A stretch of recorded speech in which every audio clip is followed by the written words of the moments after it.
بسم اللہ الرحمن الرحیم۔ السلام علیکم دوستو، اسٹڈی اسٹوڈیو ود MM میں خوش آمدید۔ دوستو، آج کا ہمارا موضوع اردو گرامر ہے، اور اردو گرامر میں اسم کے اقسام کے حوالے سے ہے۔ بناوٹ کے لحاظ سے اسم کی کتنی قسمیں ہیں، یہ ہمارا موضوع ہے۔ اس سے پہلے ہم اردو گرامر کے حوالے سے 2 ویڈیو اپلوڈ کر چکے ہیں۔ اگر آپ نے ان ویڈیو کو واچ نہیں کیا تو اس ویڈیو کے ڈسکرپشن میں اس کا لنک دیا گیا ہے، آپ اس کو واچ کر سکتے ہیں۔ تو دوستو، بناوٹ کے لحاظ سے اسم کی مندرجہ ذیل 3 قسمیں ہیں۔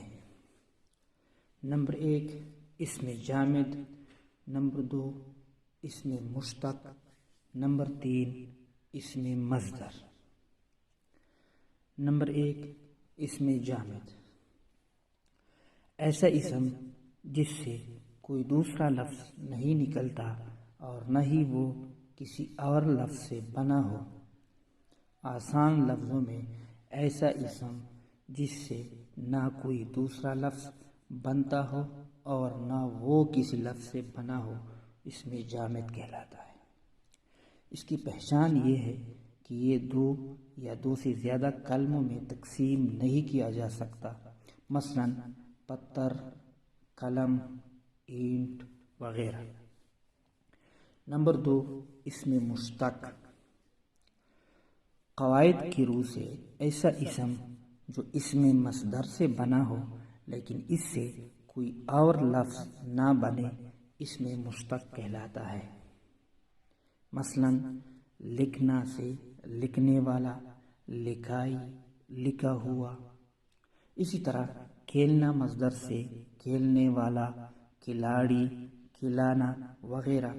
یہ لکھنے والا، لکھائی، کھلاڑی، کھلانا، یہ سب اسم مشتق ہے اور یہ اسم مصدر سے بنے ہیں۔ نمبر 3 اسم مصدر، وہ اسم جو خود تو کسی لفظ سے نہ بنے مگر اس سے قواعد کے مطابق دوسرے کلمے بنے، اسم مصدر کہلاتا ہے۔ مثلا جانا، لکھنا، پڑھنا وغیرہ۔